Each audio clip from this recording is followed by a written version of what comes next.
Imagine getting a phone call that changed everything you thought you know about someone. Not because they were hurt, not because they disappeared, but because they had just been arrested for murdering their own little sibling. Now imagine that person was not stranger, they were your best friend.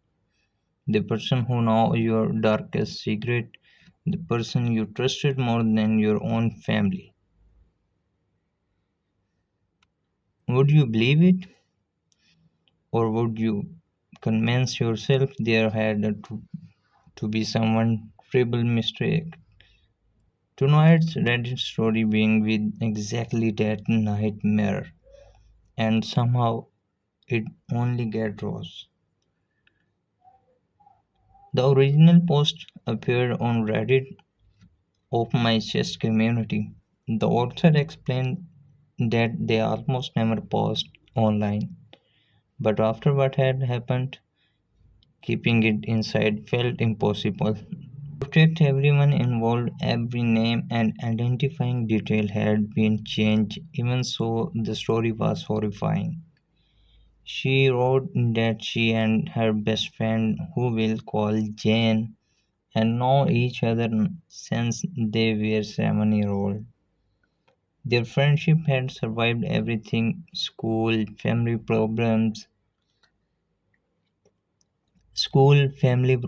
heartbreak, depressions, even abusive relationships. Whenever one of them hit rock bottom, the other was always there to help them back up. Jane was not just a friend, she was family, which made what happened next almost impossible to accept. It's normal until Jane suddenly became pregnant. The news shocked everyone. Not because she was accepting a baby, but because nobody even knew she was seeing anyone, even stranger. She never told her closest friend. Weeks passed. Jane looked different. She was constantly exhausted. She often felt sick. She had gained noticeable weight, but because she had always been naturally skinny, nobody wanted to ask the abused questions. Eventually, her friend could not ignore it anymore. When she gently confirmed Jane finally admitted the truth. She was almost 7 months pregnant, but what she said next left everyone speechless. She claimed she had only recently realized she was pregnant herself. Her best friend could not understand it. How could someone notice 7 months of pregnancy? The growing stomach, the missed periods, the baby's movement, none of it added up. Still, she chose not to argue. She promised Jane she would stand beside her no matter what. Because something was not right, Jane was not acting like herself anymore. She would randomly call people at 3 or 4 in the morning, speaking as if it were the middle of the afternoon. Sometimes she'd laugh for no reasons.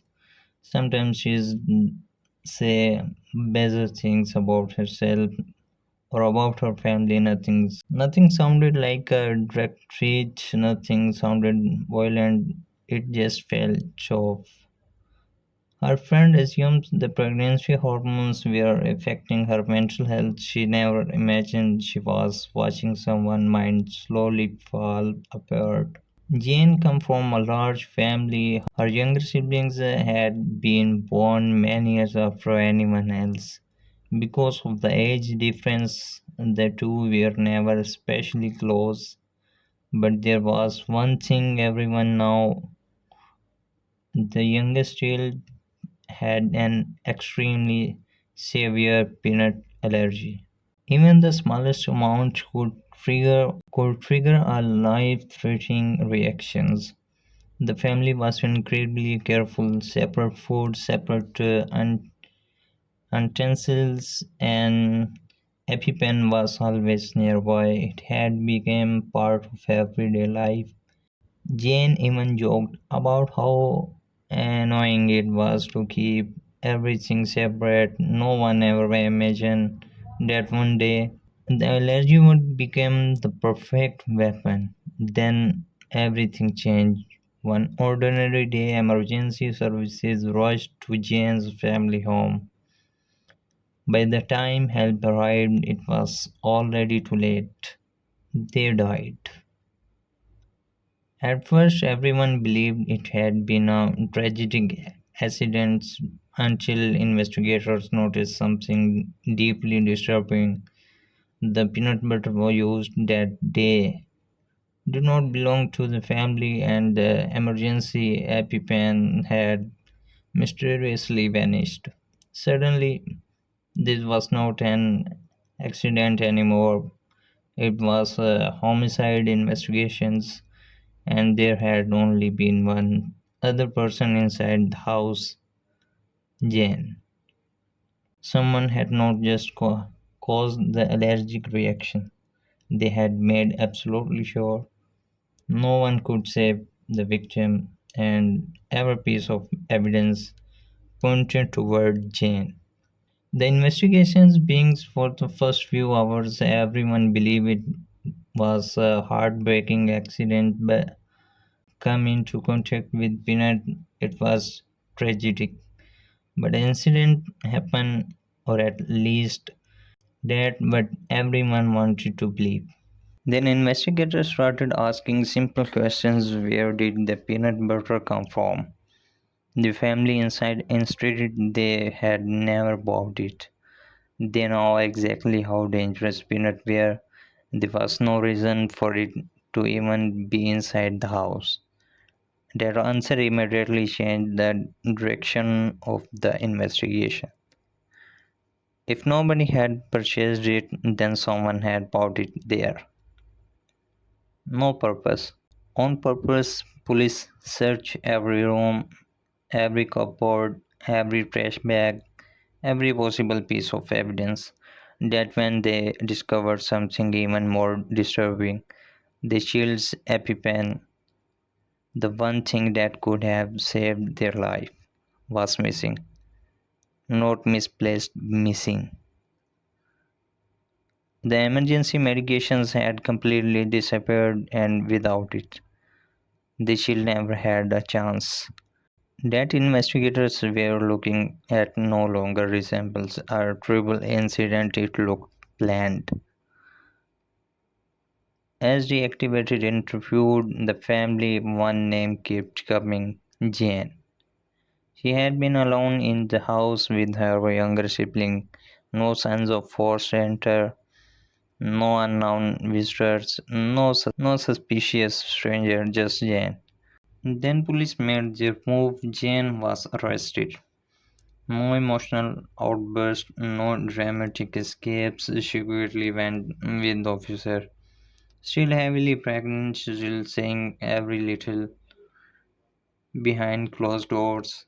Investigate Investigators being trying to understand one impossible question: why?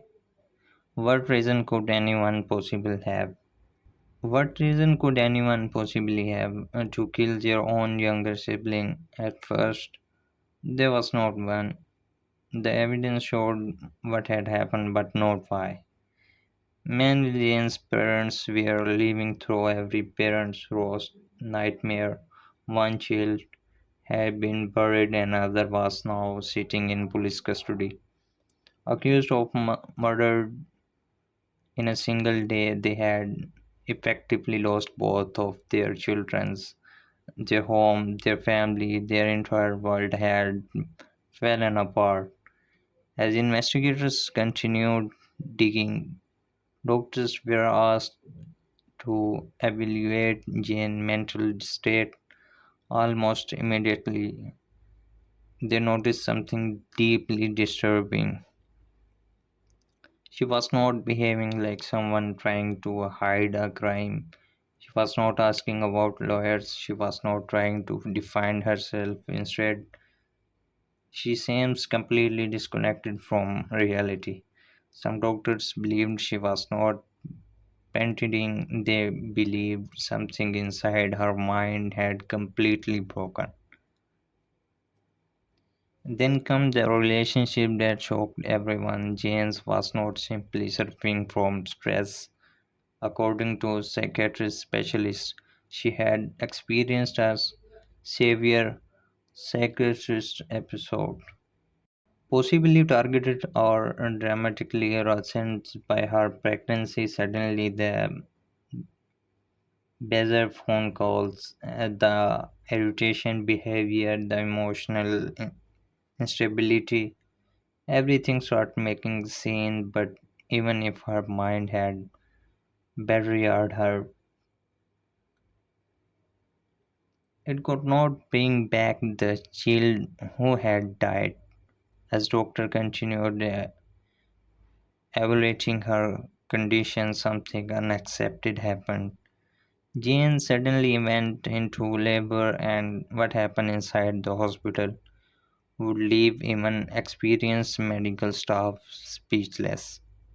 While police were trying to solve one tragedy, another was about to unfold. Jane was about to give birth, but she did not even realize she was pregnant.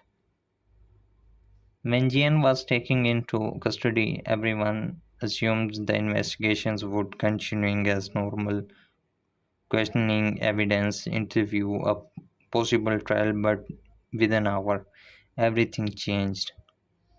The detectives noticed something deeply unsettling. James was not acting like a criminal. She was not asking what evidence the police had. She was not trying to defend herself. She was not even asking about a lawyer. Instead, she looked completely lost. It was as if she had no idea why she was there. At first, investigators suspected it was an act. Maybe she was pretending to be a mentally unstable. Maybe she was pretending to be a mentally unstable. Maybe it was all part of a plan to avoid person. But the longer doctors observed her, the more obvious it became this was not fake. Something inside her mind had completely collapsed. Psychiatrists were called in almost immediately after several evaluations. They reached a terrifying conclusion. Jane was not simply disappeared. She was not just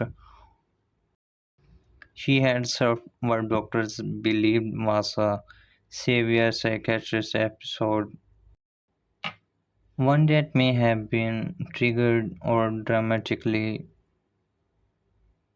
worsened by her pregnancy. Her brain was no longer processing reality the way it should.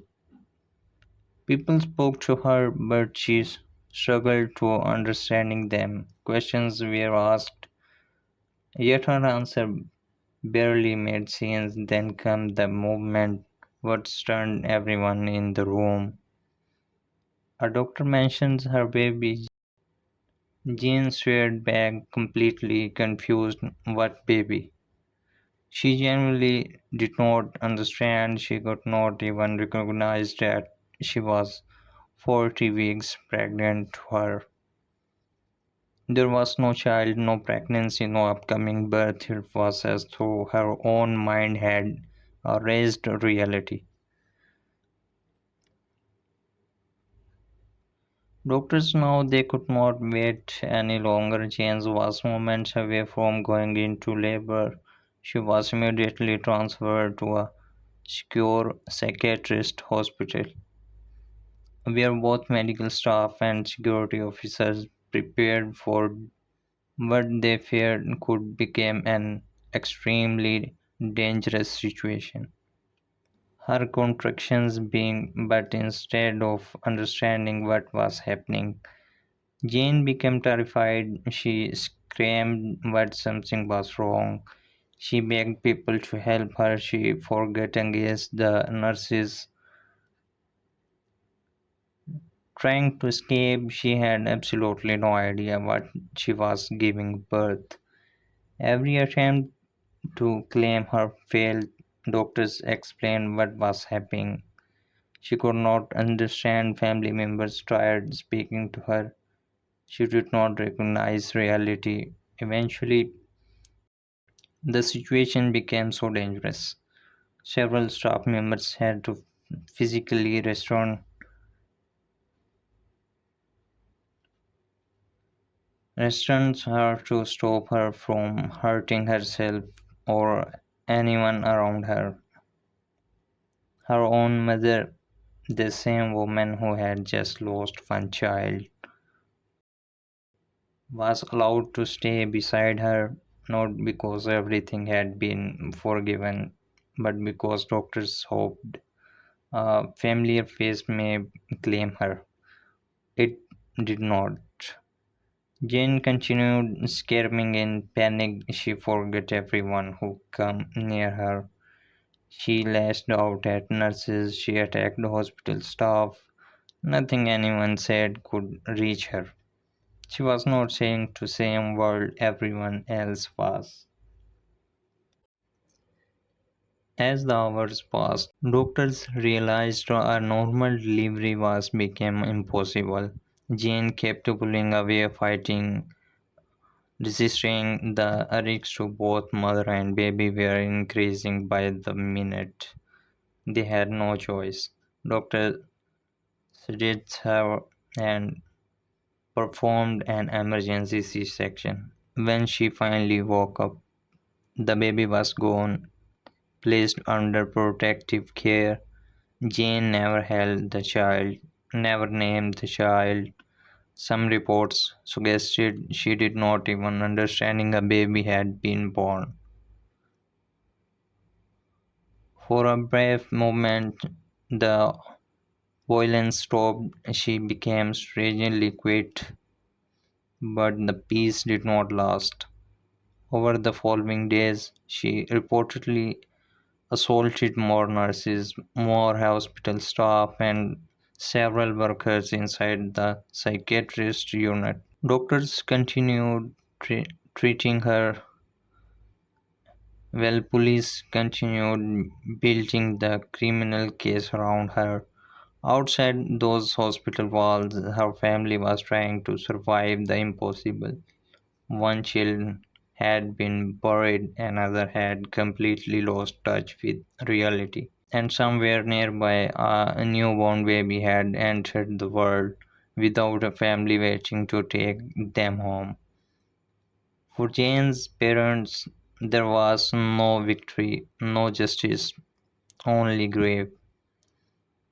As the doctor slowly uncovered what had happened inside Jane's mind, police uncovered something even more disturbing. Jane had finally confused, and when investigators had how she had killed her own sibling. Even seasoned officers struggled to keep their composure.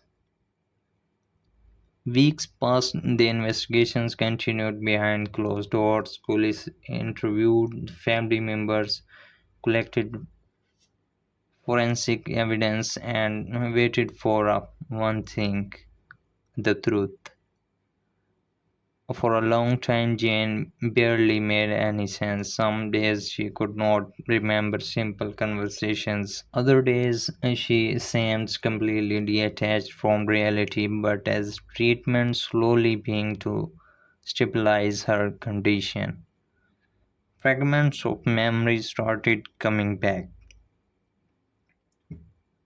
Then everything changed. According to the Reddit post, Jane's mother was eventually allowed to speak with her. It was during one of those conversations that Jane finally admitted what had happened. The details were never released publicly. Her family made sure of that, not to protect Jane but to protect the memory of the child who had died. The original poster's letter wrote that after hearing exactly what happened, she became physically ill.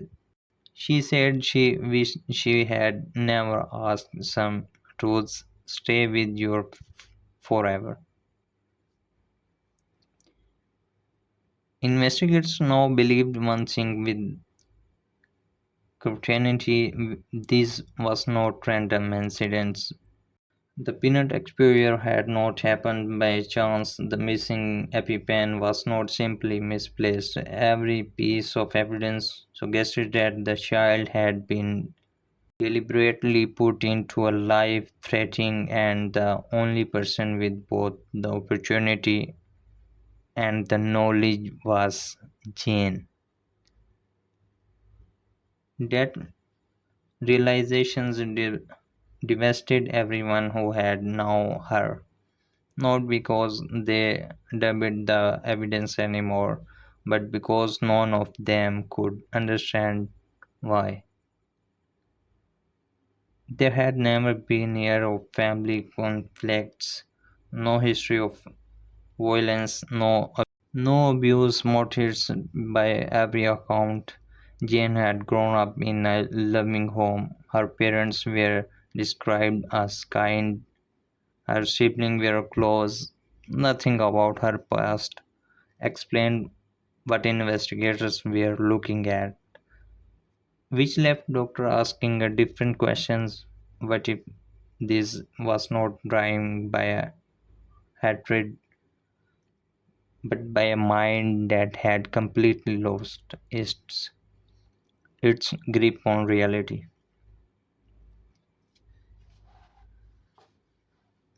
Psychiatric specialists continued evaluating her condition. Their conclusions remained consistent. Jane had suffered an extreme psychotic break. They believed the pregnancy may have triggered it or made an exacting mental illness dramatically rose. It did not erase what had happened, it did not undo the loss, but it changed how the legal system would view the case. Instead of preparing for a standing criminal trial, authorities being concerned with whether Jane was mentally fit to stand trial at all. For the Reddit posters, none of that brought any comfort. She was not angry anymore. She was not even confused. She was simply exhausted. The woman she called her sister for nearly 20 years no longer exists. In her place was someone she barely recognized. She could not stop wondering about the future. One day Jane's mind may recover. One day she may fully understand what happened. She may remember every detail. She may realize that her younger sibling was gone, that her own child had been placed into protective care, and that her parents would never look at her the same way again. The Reddit poster believed that moments would be its own kind of life sentence. Eventually, she made one final decision: she would never visit Jane. She could not. Some wounds were simply too deep. Instead, she focused on supporting Jane's grieving parents, the people who had lost almost everything in a single day. A child had died, another child had disappeared into a psychiatrist's care, and an entire family had been left trying to understand something that months later the Reddit post quickly faded from public attentions. No dramatic ending, no miraculous recovery, no satisfying answer, just silence.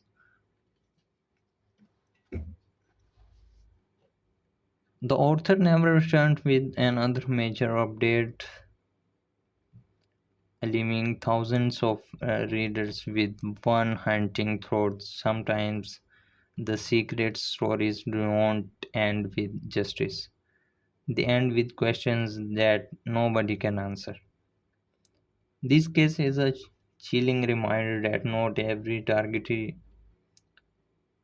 tragedy has a simple explanations. Sometimes mental illness, trauma, and a reality collide in devastating ways. For the victim family, there were no winners, only unimaginable loss. Who read that Reddit post? One question still remains: who will do we really know the people closest to us?